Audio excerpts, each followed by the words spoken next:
到此刻为止，我们直播的现在为止，台湾仍然只有2种疫苗，一种呢是AZ 啊，AZ 呢我们买了一点点进来了，还有日本又捐了一些进来，但是呢我们看到日本还有这个泰国的也来了啊，那但是呢这些台湾人民不是很满意，因为打 AZ 到现在为止呢，打 AZ 死亡的已经超过了300人，而且来的这些呢，不管是日本的，它没有列在 WHO 的这个紧急清单当中，那泰国的呢也没有列在 WHO 的这个紧急授权当中，这些呢在对照死亡人数这么多哈，不能够保证其中有必然关系，但确实让台湾民众非常非常的不放心。那么另外呢，就是莫德纳的疫苗，莫德纳的疫苗呢，它的这个量比较少，所以我们看到台湾人民呢是争着打，但是别忘了，这世界上其实还有很多很多种的疫苗嘛，比方说那个 BNT 疫苗，台湾民众在流口水 ，BNT 不是美国总统打的疫苗吗？应该是不错的。但是我们看到上海复星呢拿下了大中华的代理权，也就是说呢，台湾在这个大中华的这个商业范围之内啊，不管从什么样的方式，透过什么样的人跟团体，他只要台湾要买这个 BNT 的疫苗呢，都得要透过上海复星啊。当然，稍微有一点点商业常识的都会知道，这就是一个商业的准则嘛，放诸全球皆准啊。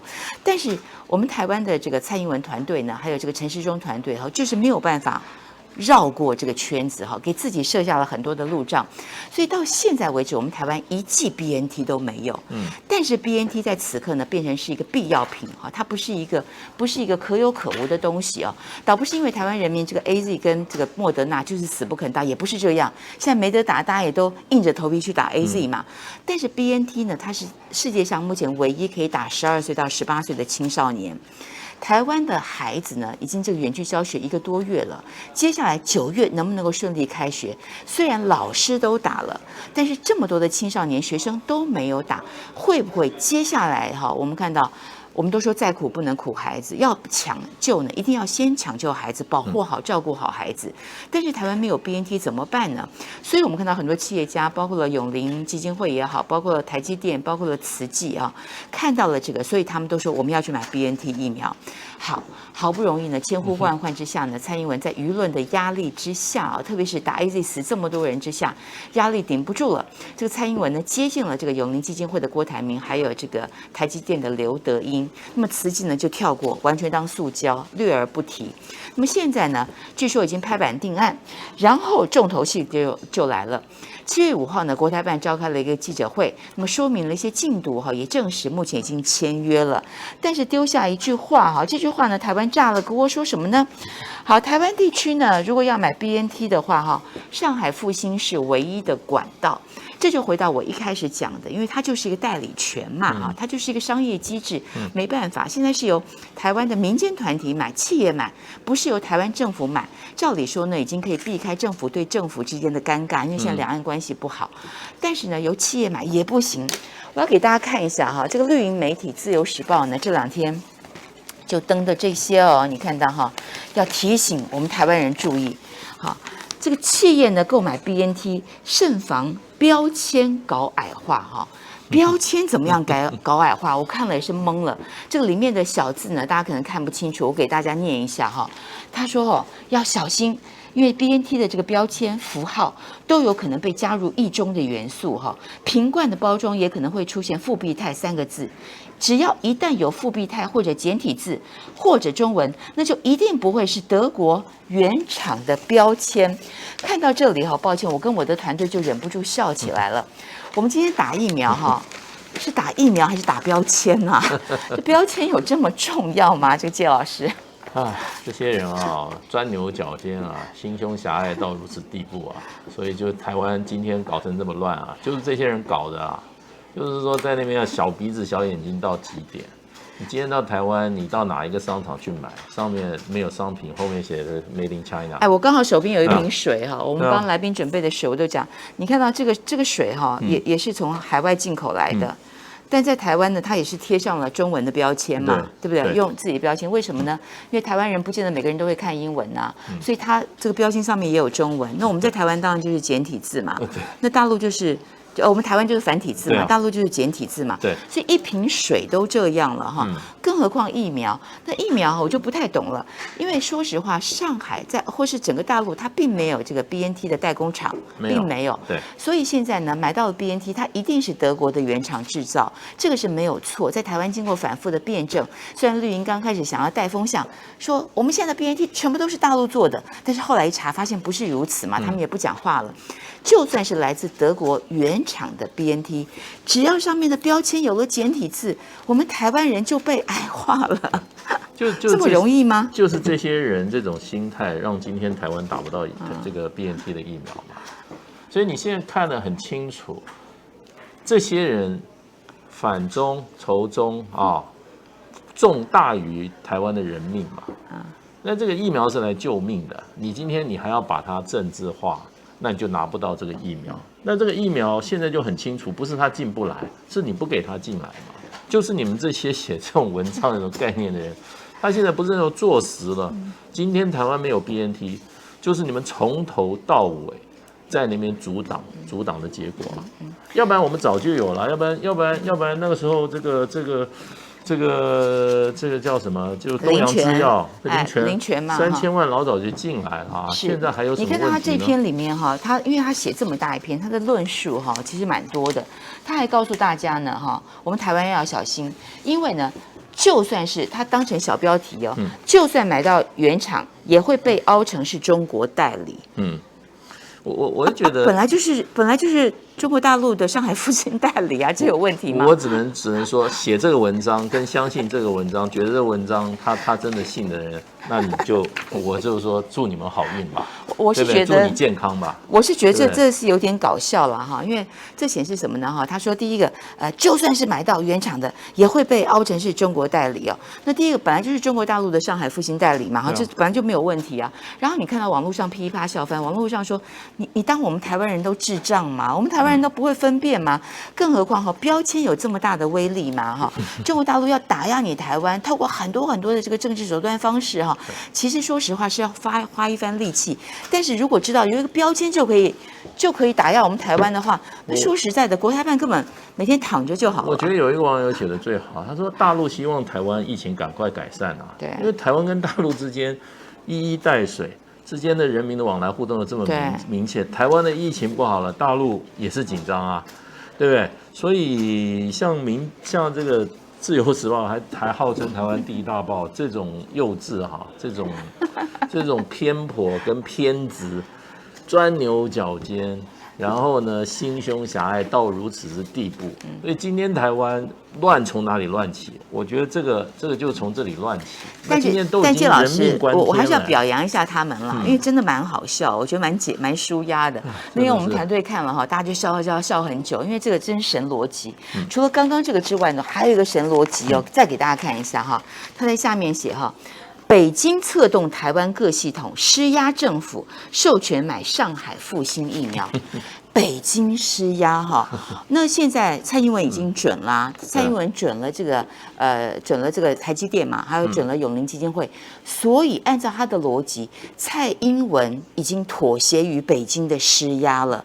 这还得了？民进党会放过他吗？这些人就是说，这个他凹来凹去，凹到最后就自相矛盾的非常厉害啊。那就是等于说贻笑大方啦，大家看就一笑置之啦。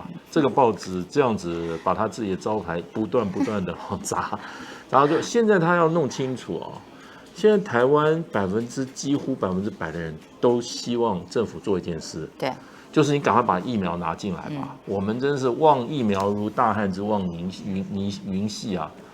这个现在已经死了这个700多位了，然后打那个日本的 AZ300多位。那讲到这里，我就觉得 AZ 是这个疫苗是日本人不打的啊，所以他往外面送。我听到一种说法哈，说这个 AZ 呢就是整个日本的大残剂嘛，因为日本人不打就是日本人的残剂呀。可是他的死亡率有点过高，有点过高，确实。这个事情如果发生在我们回去看一下好了，当时 AZ 在欧洲被欧洲有几个政府禁掉。那时候它造成的副作用有台湾今天这么严重吗？台湾今天是300多例死亡啊！我那天听一个朋友讲说，他公司的一个同事跟他哭诉说什么？他说他母亲过世了，为什么过时？就是前一天打了 AZ 疫苗，第二天就死了。第二天死的时候，然后呢就去问医院说，他这个字明明是打 AZ 疫苗，他说，可是我们死亡证书没办法写说是 AZ，他说就是找一个理由，他就不说是打 AZ，他说你如果要证明是 AZ 的话，那你要解剖。对。一般家人怎么会说已经丧失的亲人再把他送到手术台上解剖呢？所以他这个就不算是 AZ 死亡，打了 AZ 死亡。可是明明他前一天还好好的，打了 AZ 第二天就死亡。对于这个事情哦，台湾这个民进党政府有很多冷血的言论啦哈，包括之前讲嘛，就是说这个老人家本来风险就比较高，意思就是说老人家可能不打也会有事啊哈。这个话引起台湾人民很大的不满。还有包括最近指挥中心讲呢，说为什么死亡率这么高，是因为呢台湾人很多家属很多放弃急救。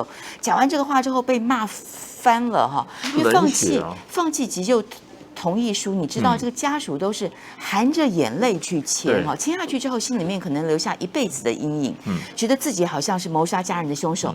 我如果没有签，会不会救得回来呢？我们的指挥中心既然告诉大家有可能救得回来，这句话讲完之后呢，事实上这个也是台湾政府一直在推动的嘛就不要浪费医疗资源，少受点苦。所以呢，必要的时候经过医生诊断同意可以签下这个放弃急救治疗。所以签下放弃急救治疗，医生也不会说这个人明明可以救，你签了我就不救啊。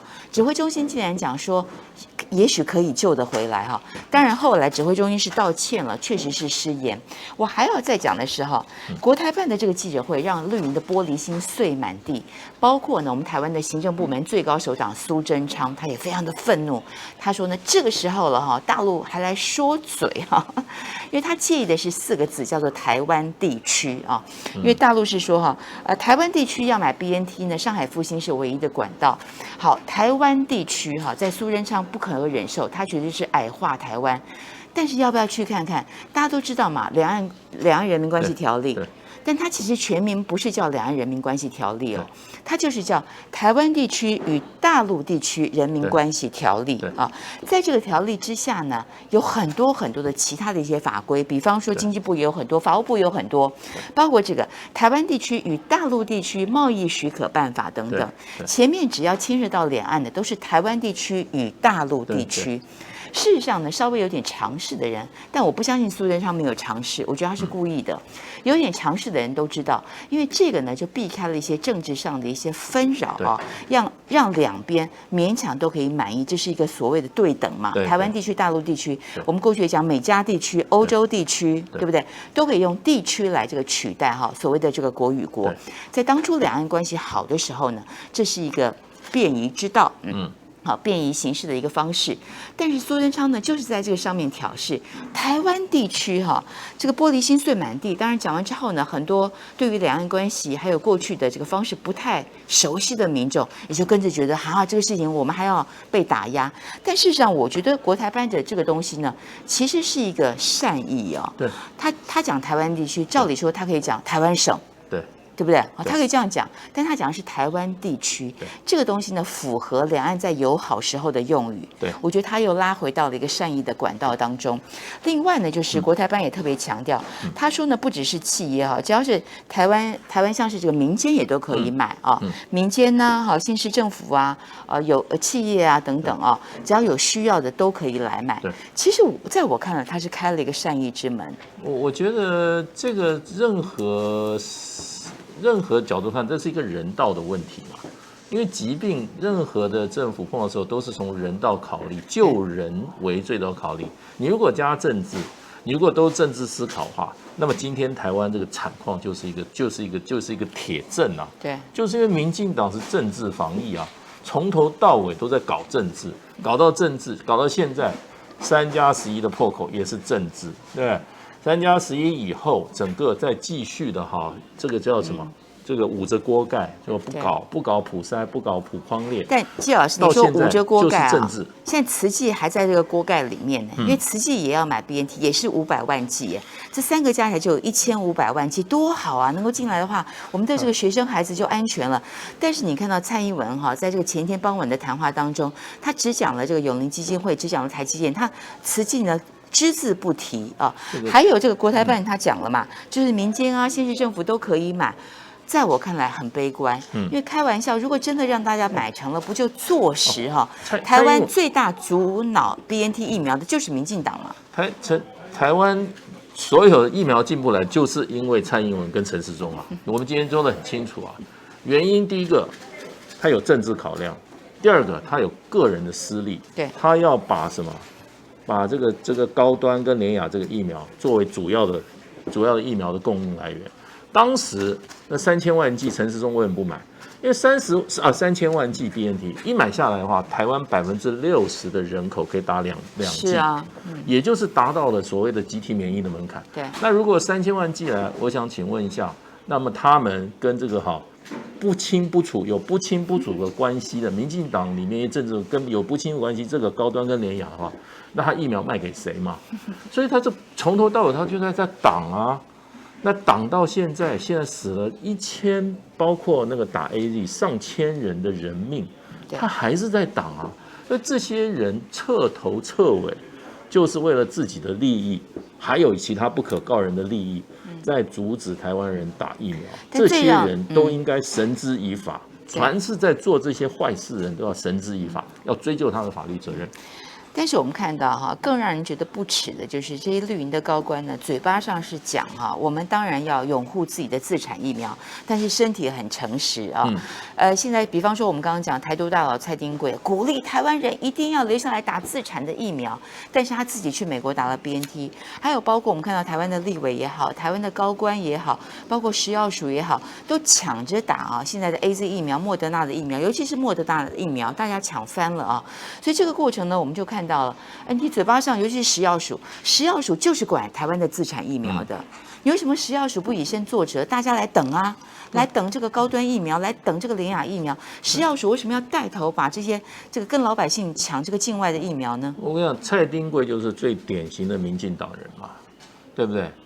马郎基纳西北料啊，真正要牺牲的时候，你看台湾有风吹草动的时候，蔡丁贵会在台湾还是在美国？我告诉他，第一个酸，他第一个溜。那今天抢疫苗，好疫苗一来的时候，谁先打？对不对？我可以在这边假设，民进党这些高官该打的通通打完了，用什么？第二类。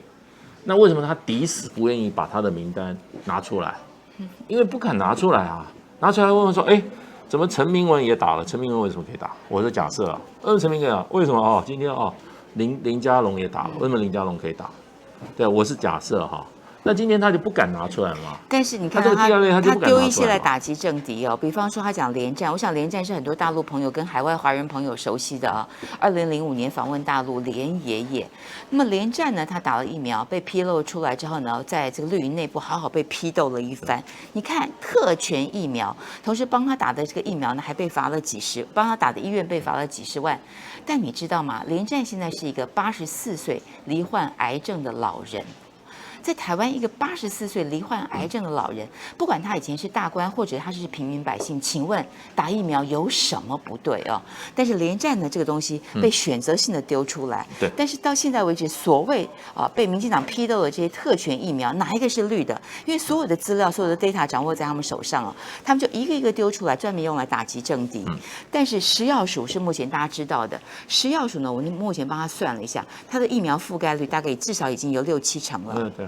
食药署他管台湾的自产疫苗，他抢着去把 AZ 莫德纳打好打满，他的所有的司机、所有的边外边内全部都可以打啊！我不是说这些人不该打，我觉得每个人都有权利打疫苗，所以我们并不谴责这些打疫苗的人，但是我们谴责官署的一个思维啊，他让一些老人、一些罹患重病、一些慢性疾病的人到现在为止打不到疫苗，但是只要是他的人，你只要是我的人，我管的人，我通通保证你们可以打疫苗。民进党就靠你，只要是我的人，你就升官发财嘛。你杀人放火也无罪啊，那有好处都先给自己人啊。他对台湾人分成2种啊，一种叫支持民进党，一种不支持民进党。支持民进党才有权，才有公民权啊。不支持民进党的啊，都是贱民啊，都是什么3等公民啊。所以你记得什么都讲，丁义明凭什么可以打？丁义明凭什么可以打？你那个第2类解释到丁义明都可以打，因为他常跟陈时中跟苏贞昌开会，所以他可以打。他是他姐，随他讲啊。那你今天这个食药署的，对不对？你所有编制外人员通通可以打，为什么？就不是你陈时中一句话吗？所以台湾真的很多光怪陆离的现象啊，但我觉得有时候看这些时事呢，不要动怒，大家要有点幽默感哈，发挥一点这个幽默感，让自己开心一下。像今天呢，我觉得最大的笑话就是标签，好，一个标签就可以矮化我们台湾哈。我觉得大陆真的是对台工作太轻松了，我就印他1000万个标签嘛，2000万个标签嘛，先把民进党逼疯了再说吧。